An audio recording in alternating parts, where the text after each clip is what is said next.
Anak-anak, kita berdoa ya. Ayo berdoa. Lipat tangannya, tutup matanya. Kita berdoa kepada Tuhan. Damai sejahtera Allah yang melampaui segala akal, itulah yang memelihara hati dan pikiranmu di dalam Yesus Kristus Tuhan kita. Amin. Salam. Salam. Apa kabar anak-anak? Apa kabar? Luar biasa. Nah, hari ini kita beribadah di gereja ini. Kita acara apa ini? Pareheheon. Tahu arti pareheheon itu apa? Ya, bangkit, semangat, semakin rajin memuji Tuhan. Baiklah Amanginang, jemaat yang dikasihi Tuhan, kita mendengarkan firman Tuhan sebagai khotbah dalam minggu ke-6 setelah Trinitatis ini, yang tertulis di dalam kitab Kejadian pasal 18 ayat 22 sampai dengan 33. Demikian firman Tuhan saya baca untuk kita. Lalu berpalinglah orang-orang itu dari situ dan berjalan ke Sodom, tetapi Abraham masih tetap berdiri di hadapan Tuhan. Abraham datang mendekat dan berkata, "Apakah engkau akan melenyapkan orang-orang benar bersama-sama dengan orang fasik? Bagaimana sekiranya ada 50 orang benar dalam kota itu? Apakah engkau akan melenyapkan tempat itu dan tidakkah engkau mengampuninya karena ke-50 orang benar yang ada di dalamnya itu? Jauhlah kiranya daripadamu untuk berbuat demikian, membunuh orang benar bersama-sama dengan orang fasik, sehingga orang benar itu seolah-olah sama dengan orang fasik. Jauhlah kiranya yang demikian daripadamu. Masakan hakim segenap bumi tidak menghukum dengan adil?" Tuhan berfirman, "Jika kudapati 50 orang benar dalam kota Sodom, aku akan mengampuni seluruh tempat itu karena mereka." Abraham menyahut, "Sesungguhnya aku telah memberanikan diri berkata kepada Tuhan, walaupun aku debu dan abu, sekiranya kurang 5 orang dari ke-50 orang benar itu, apakah engkau akan memusnahkan seluruh kota itu karena yang 5 itu?" Firman-Nya, "Aku tidak memusnahkannya jika kudapati 45 di sana." Lagi Abraham melanjutkan perkataannya kepadanya, "Sekiranya 40 didapati di sana." Firman-Nya, "Aku tidak akan berbuat demikian karena yang 40 itu."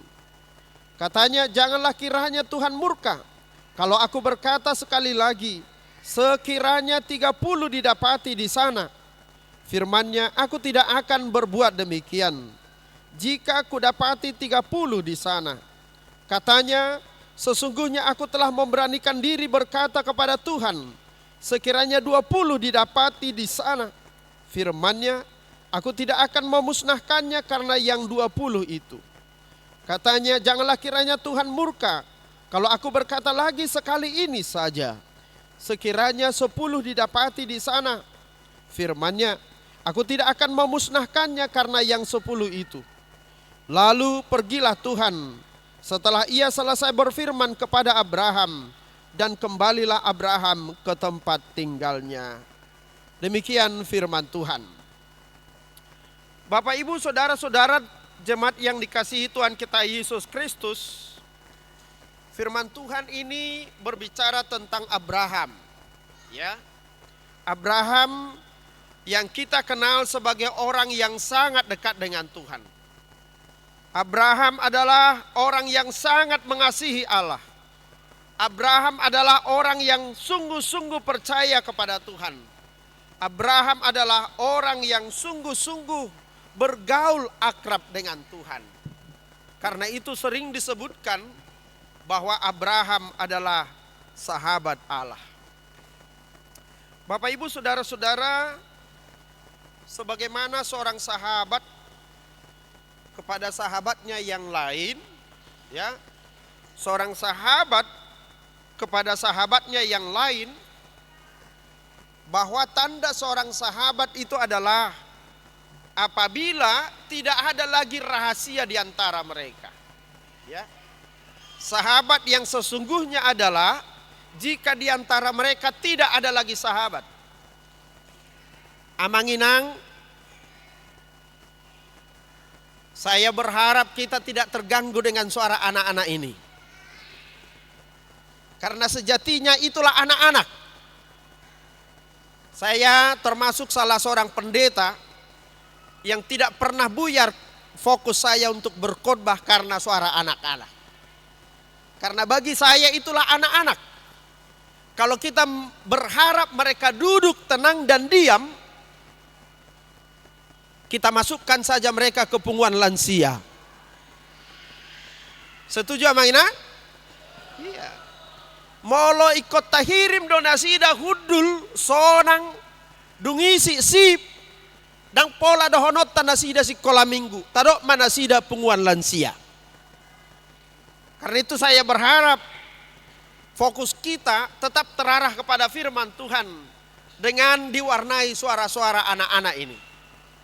Amanginang sekali lagi bahwa orang yang bersahabat itu adalah orang yang bisa saling terbuka antara satu dengan yang lain. Jadi jika seorang suami masih memiliki rahasia terhadap istrinya, berarti suami itu belum merasa bahwa istrinya adalah sahabatnya. Sebaliknya juga demikian, jika seorang istri memiliki rahasia terhadap suaminya, berarti bahwa istri itu belum sepenuhnya menganggap suaminya adalah sahabat. Maka kita melihat di dalam nas ini bagaimana Abraham berkomunikasi dengan Tuhan dan bagaimana pula Allah menyampaikan seluruh isi hatinya kepada Tuhan, termasuk ketika Allah sudah tidak bisa lagi melihat dan sudah tidak bisa lagi membiarkan dosa orang Sodom dan Gomora yang sudah sedemikian luar biasanya sehingga mereka harus dihukum. Karena itu Allah memberitahukan kepada Abraham bahwa Sodom dan Gomora akan dilenyapkan. Sodom dan Gomora akan dilenyapkan. Tetapi Abraham berusaha supaya agar kiranya Tuhan membatalkan itu. Supaya Tuhan kiranya memaafkan orang-orang Sodom itu. Supaya Tuhan sekiranya tidak membiarkan orang benar yang ada di Sodom itu ikut lenyap bersama-sama dengan orang fasik. Maka Abraham meminta kepada Tuhan supaya Sodom dan Gomora tidak dilenyapkan. Karena Abraham berharap, ya, maka saya tidak pakai kata tawar-menawar. Saya tidak pakai istilah bernegosiasi. Tetapi Abraham menyatakan pengharapannya kepada Tuhan bahwa di kota Sodom dan Gomora itu ada 50 orang. Sehingga Tuhan boleh melepaskan Sodom itu. Ternyata tidak ada 50. Abraham meminta supaya bagaimana kalau diturunkan supaya 45. Ternyata tidak ada 45. Tidak ada juga 40. Tidak juga 30. Dan juga tidak 20 orang. Bahkan 10 orang pun tidak ada lagi orang yang benar di kota Sodom itu.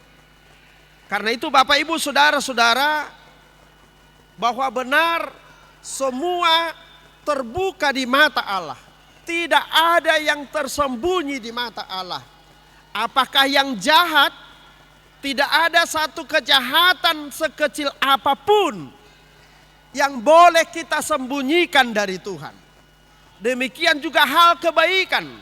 Tidak ada satu kebaikan, tidak ada satu perbuatan baik yang sekecil apapun yang kita lakukan yang Tuhan tidak perhitungkan bagi kita.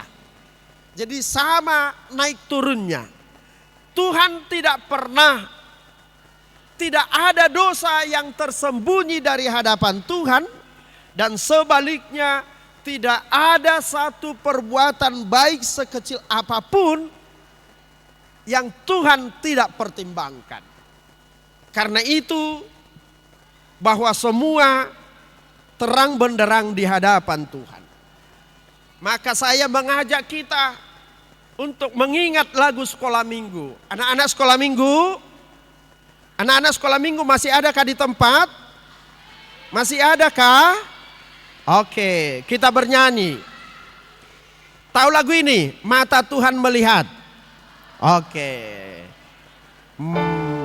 Ayo kita nyanyikan.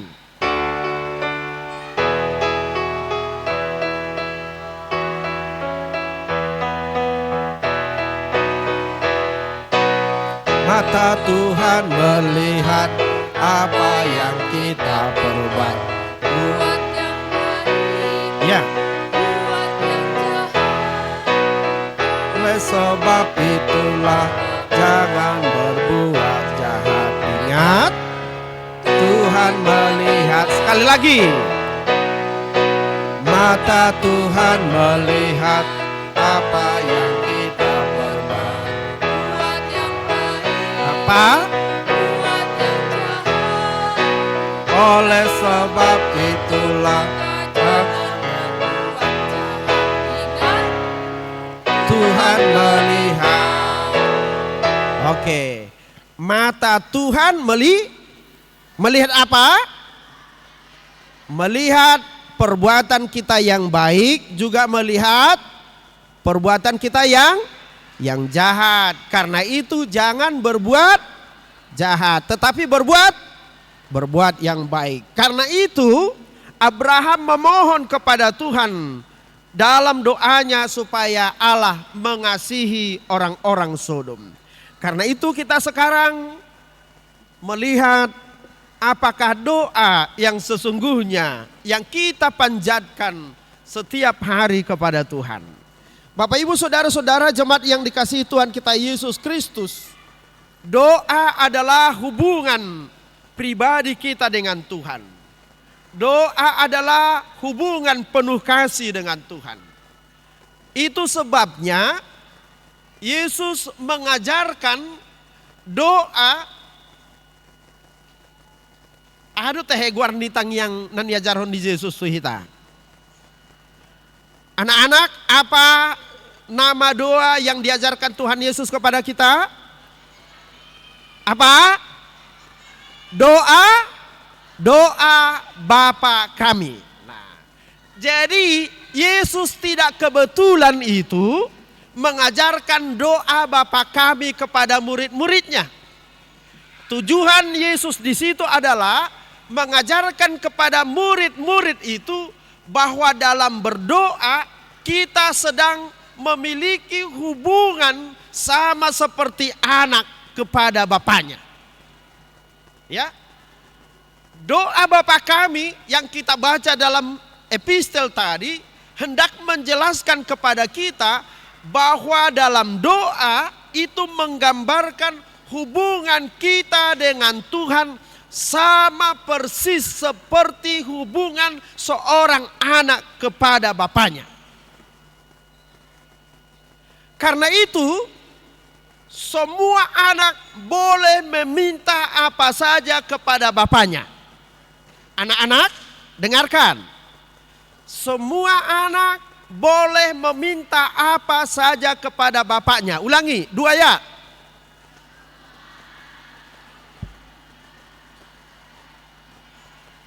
Boleh meminta apa? Boleh meminta dibelikan pesawat, boleh? Boleh meminta dibelikan mobil, boleh? Boleh meminta dibelikan motor, boleh? Boleh meminta dibelikan HP yang baru, boleh? Bagus. Itulah sesungguhnya anak kepada bapaknya. Semua boleh diminta.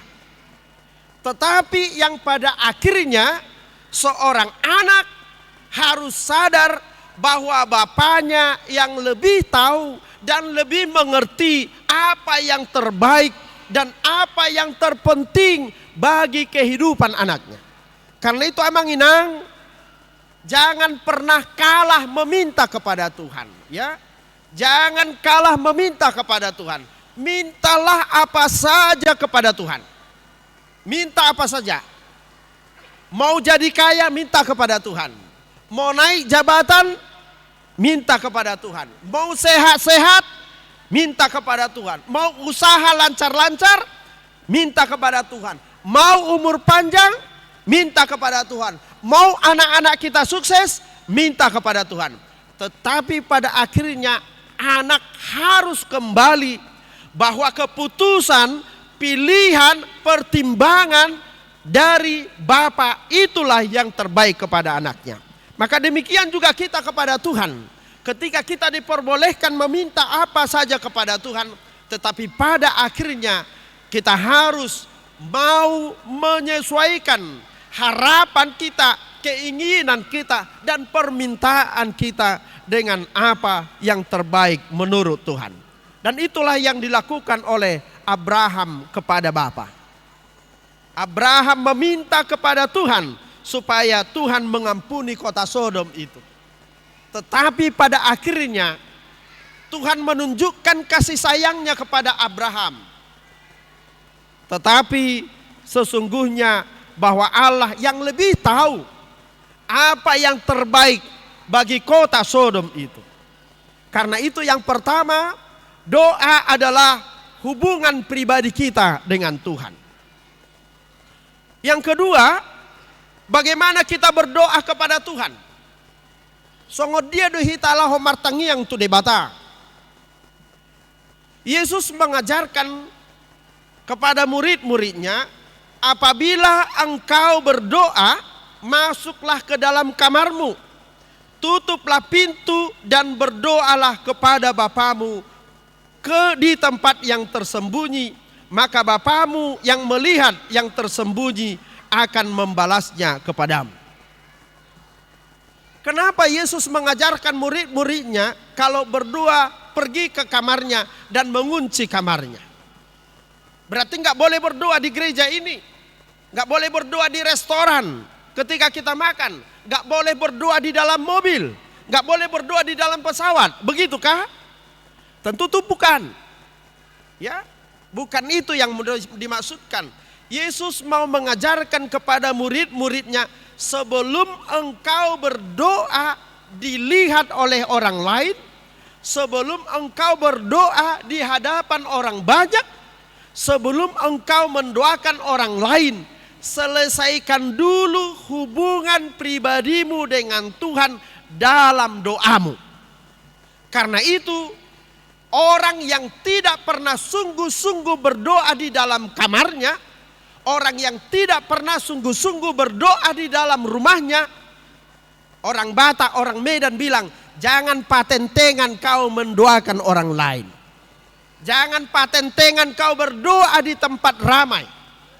Selesaikan dulu doa pribadimu dengan Tuhan di kamarmu, doa pribadimu di keluargamu, doa pribadimu di dalam rumahmu. Jangan ketika kita disuruh berdoa di tempat orang banyak, ketika orang banyak bisa melihat, bisa berpanjang-panjang doa kita. Tapi satu kali pun kita di rumah kita tidak pernah berdoa. Jangan patentengan menasehati, mengajari anak orang lain. Menyuruh anak orang lain berdoa.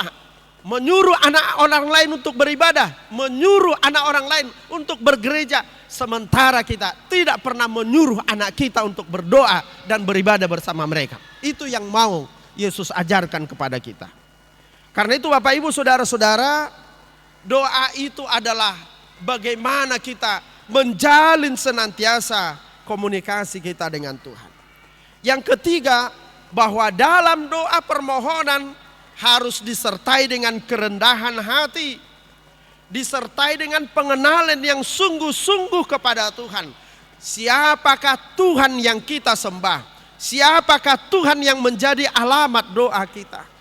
Karena itu Bapak Ibu Saudara-saudara, jemaat yang dikasihi Tuhan kita Yesus Kristus, Karena itu Abraham selalu meminta dengan kerendahan hatinya. Tuhan, maafkanlah jika permintaanku ini keterlaluan. Jika permintaanku ini menyinggung hatimu. Maafkan aku Tuhan.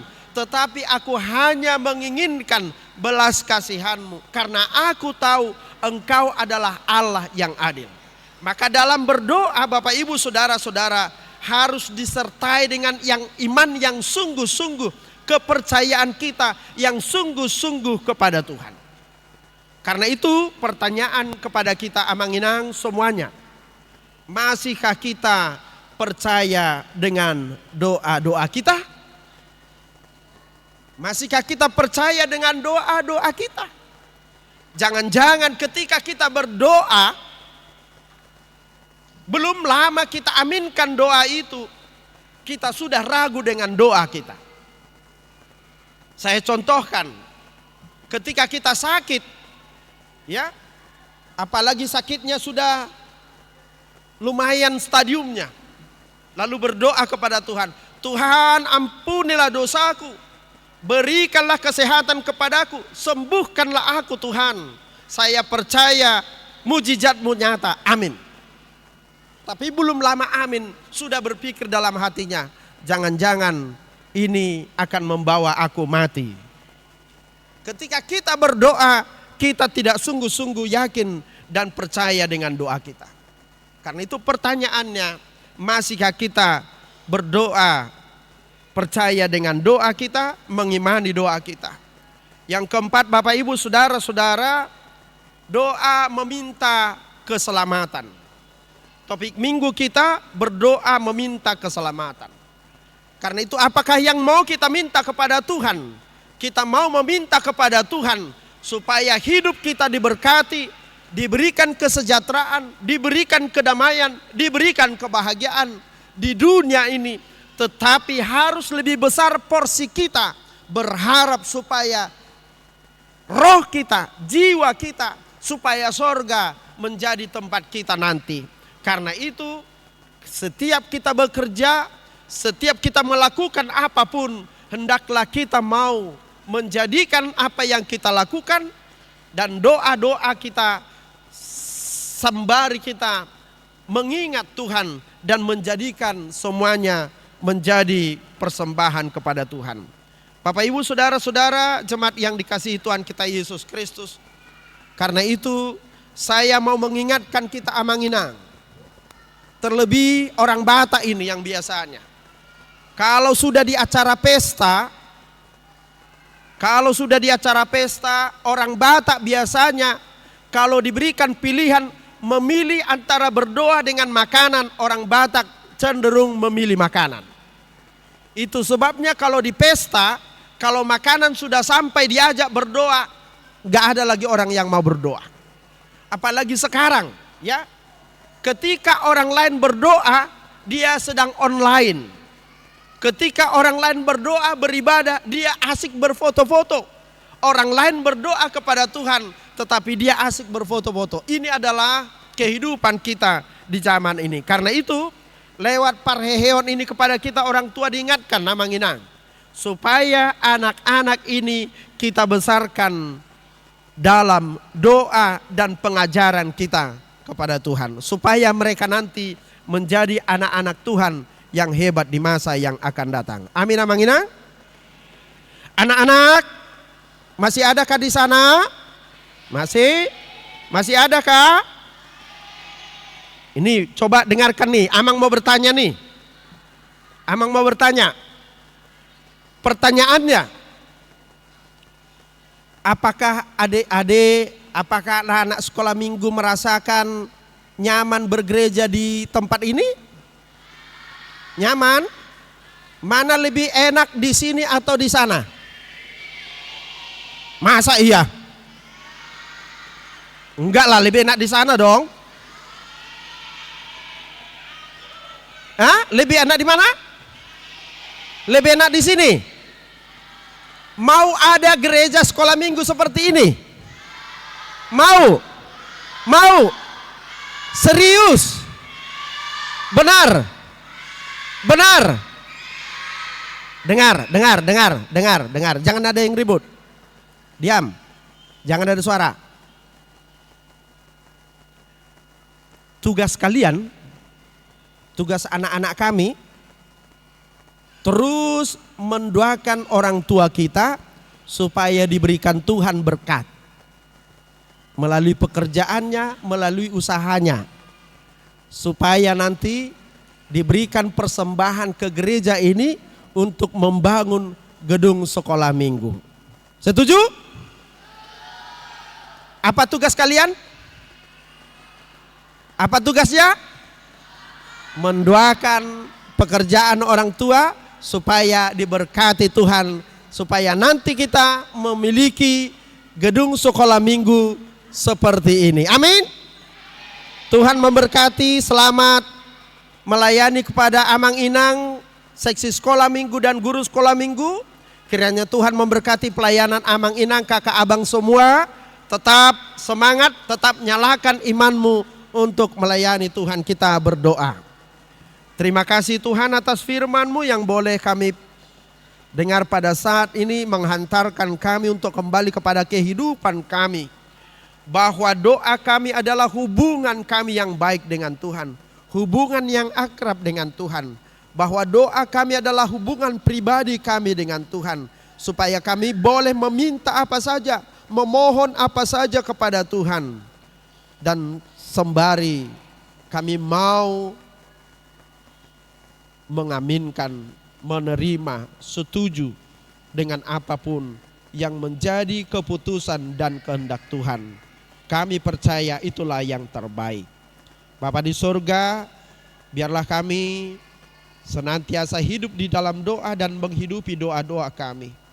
Demikian juga Tuhan, kami berdoa buat anak-anak sekolah minggu, kiranya Tuhan berkati mereka dalam tumbuh kembangnya menjadi anak-anak yang luar biasa, anak-anak yang hebat, anak-anak yang setia kepada Tuhan Yesus. Engkau menyediakan masa depan terbaik bagi mereka. Berkati orang tua semua Tuhan, bimbing mereka untuk mengajari, mendidik anak-anak ini menjadi anak-anak yang takut akan Tuhan. Demikian juga guru-guru dan seksi sekolah minggu, berkati pelayanan mereka Tuhan. Mereka telah memberikan waktunya, pikirannya, bahkan berkat yang Tuhan berikan kepada mereka. Tuhan, limpahkan mereka dengan kesehatan, kekuatan, serta berkat daripada-Mu. Terima kasih Bapa, di dalam nama Yesus kami berdoa. Amin.